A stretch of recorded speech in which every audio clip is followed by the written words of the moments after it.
Welcome to another episode of Art Heals All Wounds. I'm your host, Pam Uzel. On this show, we meet artists transforming lives with their work.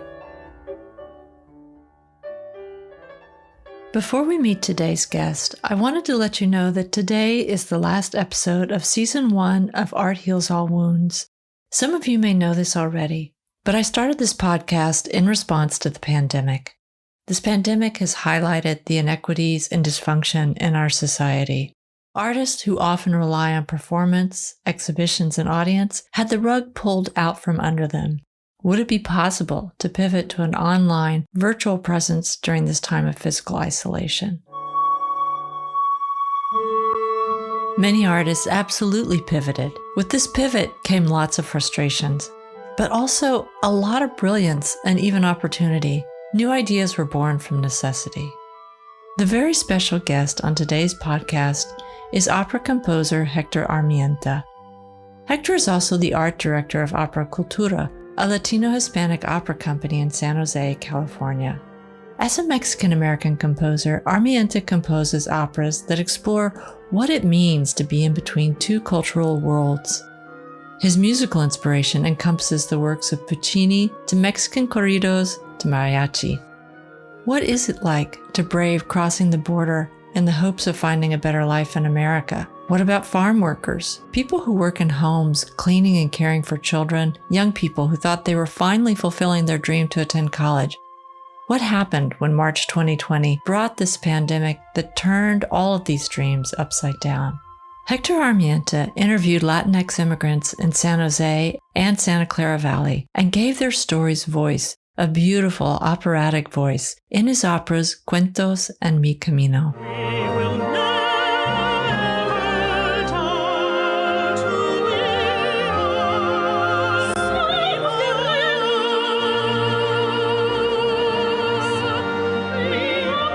I admire Hector's compositions immensely. They're so beautiful, but it's his vision that's really exciting. He pushes the preconceived boundaries of opera and theatrical performance with his work. Speaking of pivoting, during the pandemic, when live performances weren't possible, he created an animation for the opera Me Ultima. His intention is to take opera beyond the restrictions of borders, pandemics, and cultural or political boundaries. He's taking it into virtual reality, augmented reality, and extended reality. If the metaverse is coming, having Hector's music there will make it a much warmer and human space.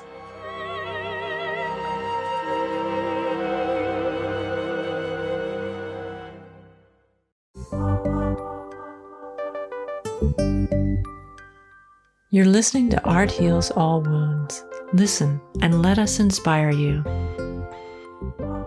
Have you ever met someone who is just so charming and attractive that you found yourself just swept away?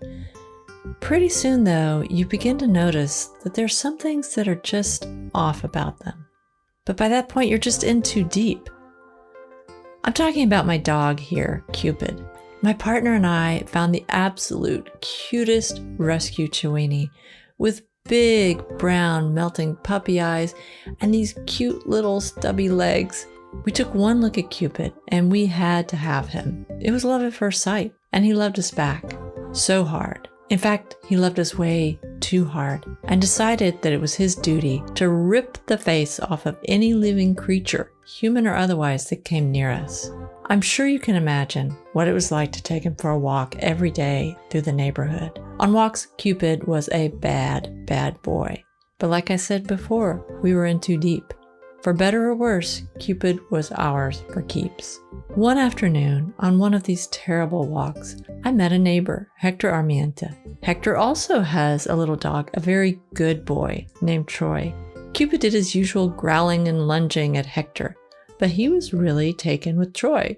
And even though Cupid lunged and snapped at him, Hector would say really nice things like, "Oh, Cupid's a very good dog. He's just protecting you," and other reassuring things. Even having one person say good things about Cupid gave me hope that I could live with this very good, very bad dog. After learning more about Hector's work and story, it doesn't surprise me that he was so kind. His artistic career has been a labor of love, especially for his Latinx community, both those whose stories he shares and those who see the performances that celebrate their culture. I'm so glad that Hector is joining me today on the Season 1 finale. Hi, Hector. Thank you so much for being a guest on this episode of Art Heals All Wounds. It's a pleasure. It's a pleasure. I've been looking forward to this, Pam. Yeah, me too. Can you start by introducing yourself a little bit? What do you do? I'm a Mexican-American composer. Most of my work is in opera. I've written some symphonic work and some choral work, but I'm most known for my work writing opera that speaks to the Latino community, or Latinx community. Yeah, it's so interesting because I know a lot of musicians, but I don't know any other opera composers. You're the first one that I've met, and I'm so curious to hear how you wound up. Like, what was your path to getting there? How does one become an opera composer? Yeah, that's been a journey. So back in the day, when I was a young in college, I actually was writing. I'd studied classical music. I was a pianist. I played Beethoven, Chopin, all of that when I was in high school. But when I got to college, I started writing actually R&B and then some dance music and easy listening. Then after I graduated, I started to veer more toward classical music. And as a musician trying to get work or composer trying to get work, I sent out, a bunch of cassettes. People don't know what those are anymore. I do. You do. So I sent out a bunch of cassettes to everybody and anybody. And this opera company in Orange County, Southern California, wanted to do a project that focused on the Latino cultural experience. And that sort of began my trajectory into writing opera. Wow. Well, I listened to as much of your work as I could find online, and your music is incredibly beautiful. Can you talk a little bit about musically what your opera compositions are like? Well, one thing that's unusual is that most opera composers do not write their own libretto. And for those of that don't know what a libretto is, it's basically the text to the opera. So if it was a musical, someone would write the book, then someone would write the lyrics, someone writes the music. I actually write both the music and the words. So, as someone, as a Latino and sort of as a Chicano Latino, which means that when I grew up, we were somewhat aware of our unique circumstances and the political climate then. I always felt it was his fate or responsibility, but to do work that spoke to the Latino community, and that was about the Latino community.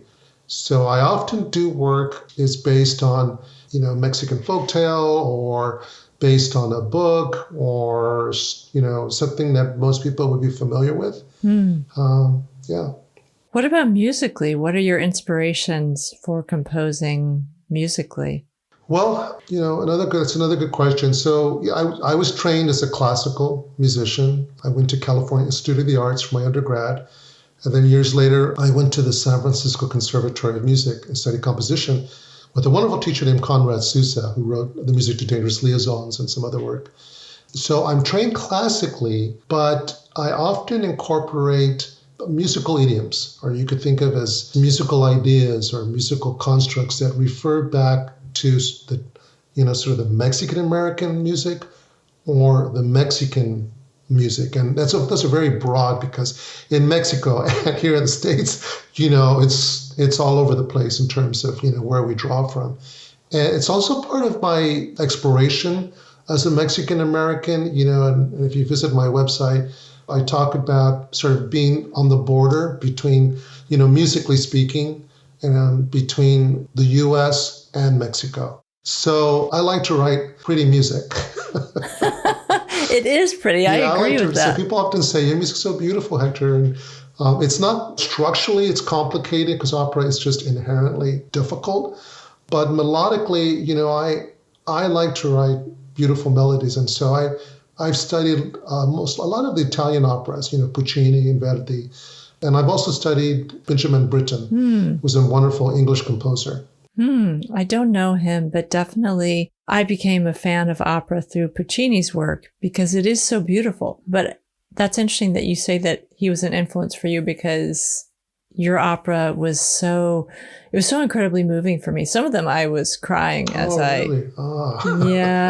Yeah. And I want to ask you about one of those in particular, but before we do, you said something that reminded me of what I read in your bio on your website, which is that you compose opera as a way to explore your identity between two worlds.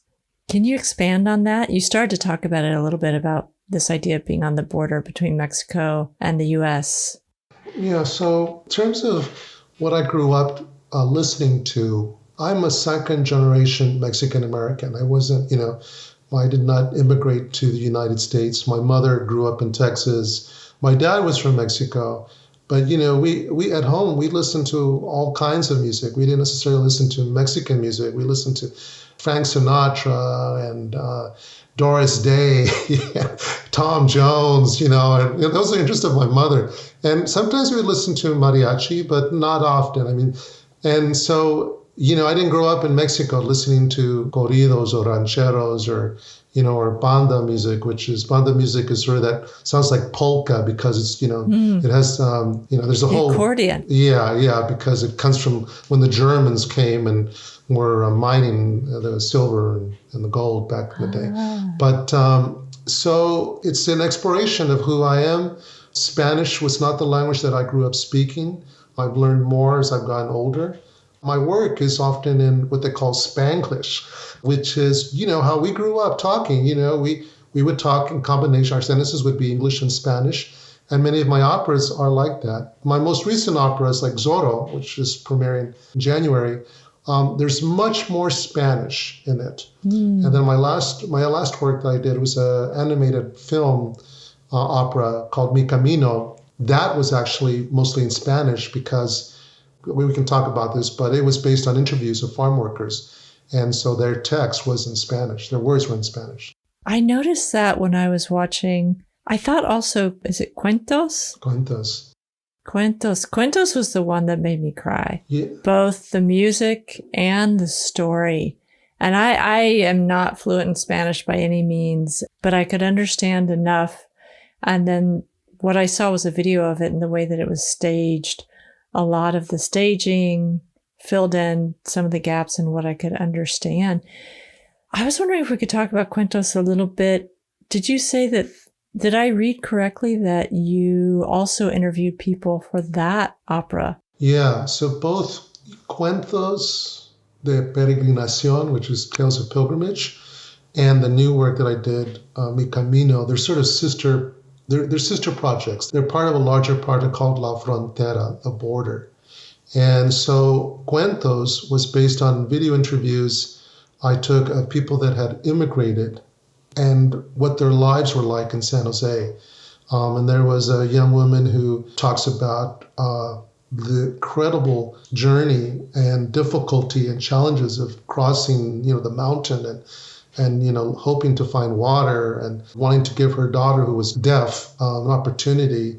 And then about a young man who remembers working in the fields and his clothes being soaked in the early morning, from the dampness and the feeling of picking, produce with his hands and the cuts. And so that was really interesting work. And it was stage directed by Inan Valdez, a wonderful stage director, whose father is actually Luis Valdez, who started El Teatro Campesino, which El Teatro Campesino was when Cesar Chavez was protesting. Luis Valdez, Teatro Campesino, they would do theater in the fields. Wow. So Kinan, the director, worked with community members who were not actors. And so there would be this aria, we call it, aria is like a song, I'm simplifying.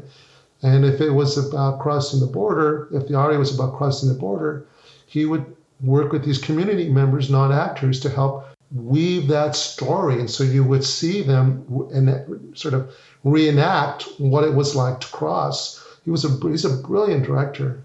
Wow. So it was a really interesting work. I have a couple of questions, both in terms of craft and in terms of emotion in writing these operas, because first of all, the craft of taking these interviews and then writing, what is it? Libretto, yes. the libretto. I'm curious about that. I'm also curious. I mean, I did find some of the stories very heartbreaking, and I'm wondering about what that experience was like for you as an artist to work with this sort of material? Well, thinking of Cuentos specifically, which was based on video interviews, and then the interviews I did of farm workers during the pandemic.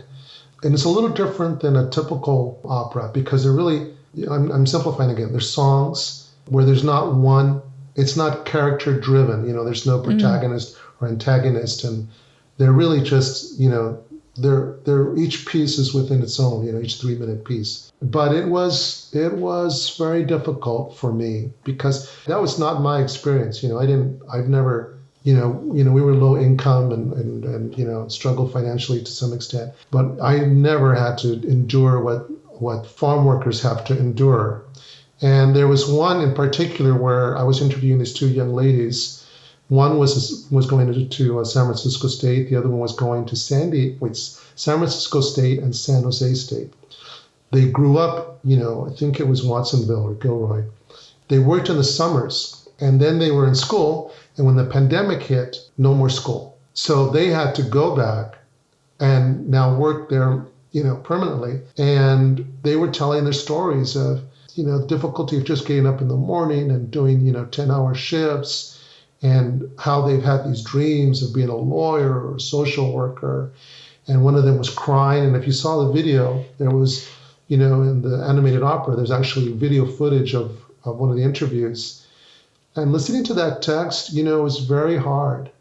And then there was another lady who was not a farm worker, but I interviewed her, and she was working as a cleaning lady in homes. And she said on the 10th of March, all her employers said, don't come. And she was destitute. And then her boyfriend had also lost his work. He was a construction worker, and she did not know what to do. So that one's called the 10th of March, El 10 de Marzo. And she was just, it was very hard to listen to her, even thinking about it now. Yeah. Well, I am curious. I would love for you to talk about Mikamino a little bit more. Because of the pandemic and no live performances, you took a radically different approach with this composition and these sets of stories. Yeah, so I'm also a general director, artistic director of Operacultura, which is a San Jose-based opera company. It's the only professional Latinx opera company in the country. And so each year, we have a season and we produce. And so we were going to produce an opera. We had to cancel it. So I thought, well, what are we going to do? I still want to do something. And so as a hobby, I play around with video game development, so I don't know, some people do bowling, some people do landscaping and gardening, but I do video game stuff. But anyway, I was researching more about this software called Unreal Engine, and it's been used in the last, 4 or 5 years more toward film.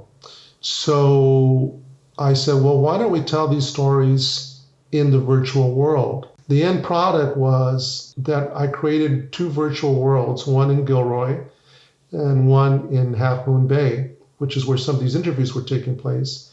And in those, you replaced real singers singing these arias based on the video interviews. And then we would cut in between scenes where you actually see avatars and their faces were based on pictures of the singers. Wow. Yeah, and I worked with a wonderful film director, Trisha Cris in Valencia, and Ramiro, I forget his last name, he was a film editor.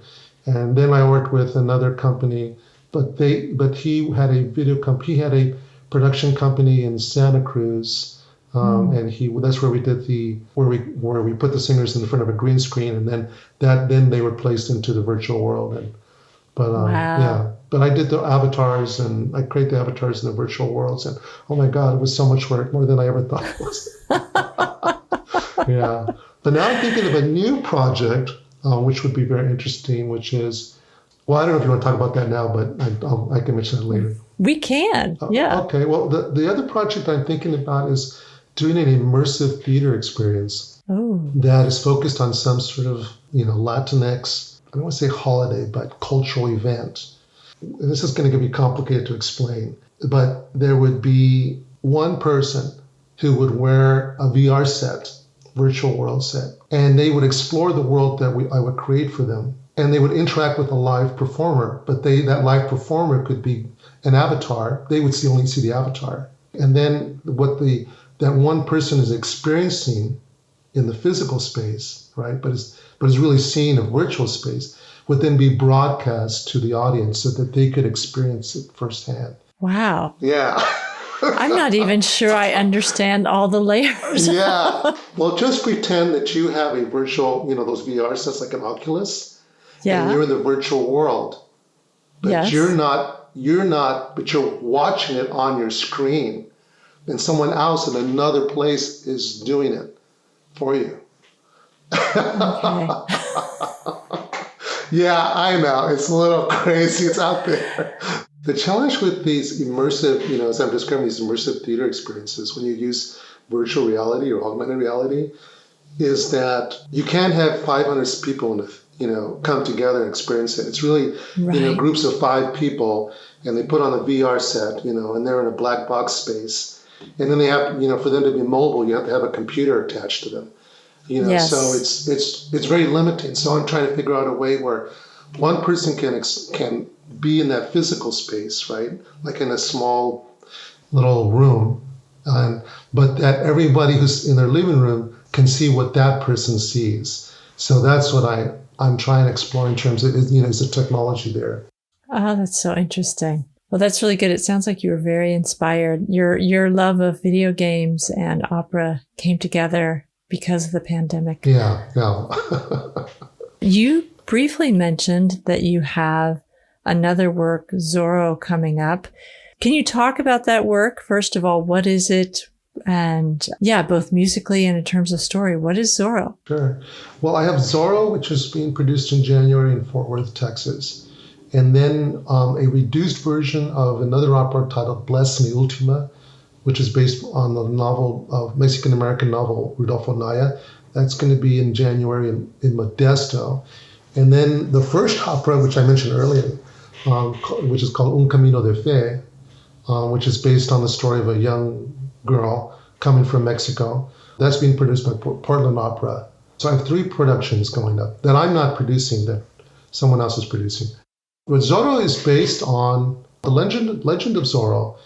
Same, sort of story, masked man who comes to save the day. But what I like to do, which is, I was inspired by sort of how Isabel Allende does works. She draws from history. So I place Zoro in a historical context, which is, early 19th century Spain, Mexico, and Alta California, which is what we used to call California. And the backdrop is this political turmoil that's happened in Spain with sort of the king and the son's king, and how Bonaparte was trying to exert control. And that created all these opportunities for revolution in Mexico and in California. So that's the world that Zoro is going to inhabit. He comes, he's a Spanish lineage, but revolution is in the air. And it draws on all that political turmoil and the history of what was happening in Spain and Hidalgo, so it's going to be a really interesting piece. When it's first performed, I'm excited to see how the audience responds. And that one's in Fort Worth? That's going to be in Fort Worth, and then it goes to New Mexico in 2022, and then my company's producing it in 2022, and there's probably 2 more productions in 23, 24. So it's there's a lot of interest in it, which is really, really exciting. And then musically, I was just going to say, musically, it's again sort of traditional opera, but it incorporates there's a corrido, which is a Mexican sort of folk song style, and then there's a somewhat quasi mariachi piece, and then there's a flamenco piece in it too. So it's got a lot of stuff. Yeah. And what is Me Ultima? Bless Me Ultima is a really wonderful story. It was written by Rodolfo Naya, a very famous Mexican-American novelist. He passed away recently. He was awarded the National Award or National Honor Award. I can't remember specifically, which was presented annually by the presidents. And it's a story, and it's the most well-known Mexican-American novel, taught in high schools and sometimes in colleges. It's a story it's from the perspective of a young boy in early New Mexico, 1940s, and comes from a very sort of Catholic upbringing. But an older woman named Ultima, who's a curandera, and a curandera is someone who isn't understands the power of nature to heal, and also understands the power of forces that are unseen. So she exposes this boy to that sort of, I don't want to say magical, but the world that lives between the real and the unreal, the things that are unseen, the power of the mountains and the rivers and all of that. So maybe mystical. Yeah. So it's a great story. It's a really powerful story. Yeah. You said it's going to be produced in Modesto? Yes. Yeah. The full production was produced in 2018. And this is a shorter, condensed version, smaller cast, smaller orchestra. It's about an hour long, and it's in January. Opera Modesto is producing it. Maybe I'll get tickets to see that one too. Yeah, it should be fun. Yeah. I'm going to press you a little bit more about this question of exploring your identity between these two places. The other thing I read on your website is that you're not Mexican. You're not American, you're Mexican-American. What does that mean to you when you say that? And how do you think your work has helped you explore that? Being Mexican-American in California is not the same as being Mexican-American in Texas, and not the same as being Mexican-American in New Mexico or in Arizona. Even within each state, sometimes the food we eat or the expressions that we use or the way that we grew up is very different. Even when I'm back, with family or old friends, my real Chicano LA accent really kicks in, and so it's just very different. And so when I've traveled to Mexico for either holiday or for some production, I'm not Mexican. There's just different. And as an artist, growing up as an artist, that voice was not really being heard. Robert Rodriguez was, as far as I know, the first Mexican-American opera composer. He wrote an opera based on the life of Frida, which my company is producing. But he's, I think, in his 70s now. And I'm the second one. And there are other ones. There's some other wonderful composers around. But, there wasn't really anything that was it wasn't the stories of our community. Like Bless Me Ultima, which is a Mexican-American story. And there are Spanish operas, and I've had this discussion and this controversy and heated discussions with some of my colleagues. Are you a Spanish composer, Hector? And I said, well, no, I'm not a Spanish composer. Meaning I don't write my operas in Spanish because that's not my cultural experience.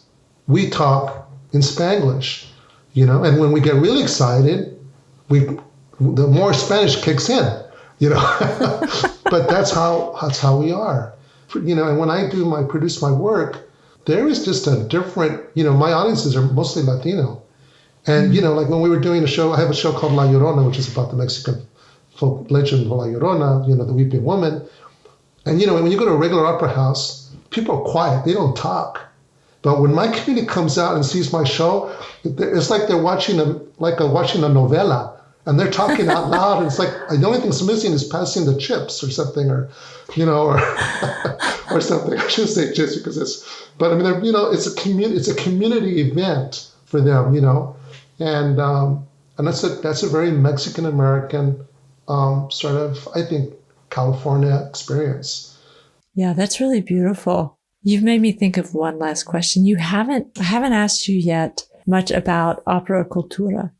Can you tell a little bit about, you're the artistic director, is that true? Yeah, Operacultura grew out of a growth, out of a need for me to have a platform to do my work. When I started writing opera, because I started late in life. I started really in my 40s, early 40s. When I started writing opera, there were just, I'd knock on doors and no one would answer. No one would take my calls. No one. So I said, well, think about my mom, who's always been an inspiration about her strength and just, challenges she's faced. And I said, well, if they're not going to give me a platform to show my work and produce my work, then forget it. I'll just do my own. And so Operacultura started 2008, and it's grown into a pretty good, large company, I say not large, but, for a culturally specific arts organization, it's doing really well. And it's also allowed me an opportunity to create more opportunities for artists and artists of color in particular. They're not always necessarily, Latinx. And as well as I have a deep commitment to young people. And, my day job used to be, about 20 years ago, was teaching. I would teach in schools and communities of color and just see the disparity of opportunities. And so part of our work is educating youth, providing them training. And in fact, we're starting a new program called La Escuela, which means the school, which will train young people of color as performers, but also in technical theater, with the goal that it would be at some point, 3 to 5 years down the road, it would be a semi-quasi school for maybe folks, young people who don't necessarily want to go to a 4-year, but want to get training.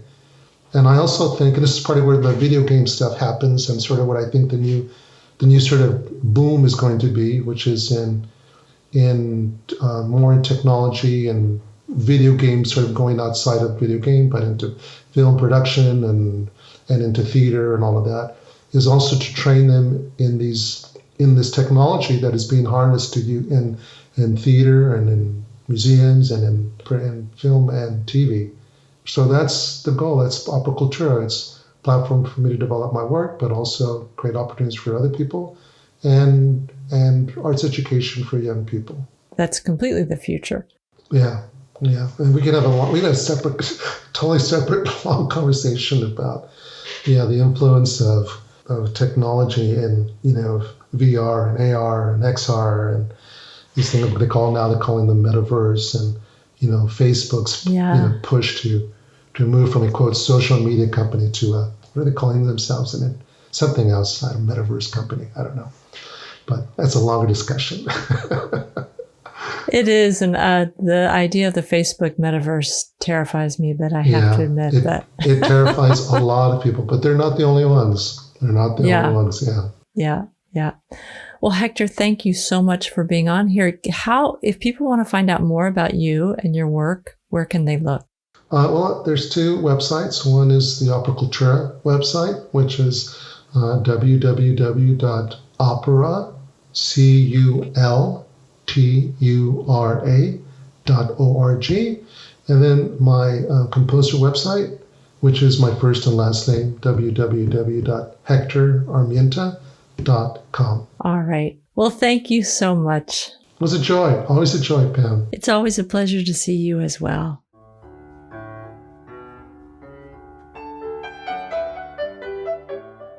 You're listening to Art Heals All Wounds.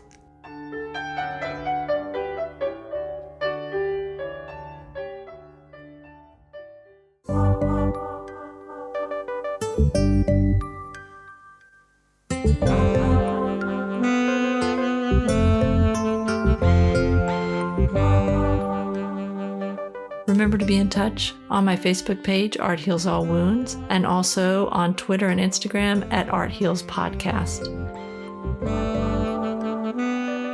I'm so grateful to Hector Armienta for being a guest on this episode. If you want to learn more about Hector and hear his beautiful music, you can visit his website, hectorarmienta.com. That's HectorArmienta.com. You can read more about him as well as find video clips from his work. You can also find out more about him and Operacultura by visiting operacultura.org. That's operacultura.org. Visit that page for news about upcoming works as well as updates on La Escuela, an educational program through Operacultura to train and mentor young people of color in the arts and technical theater direction.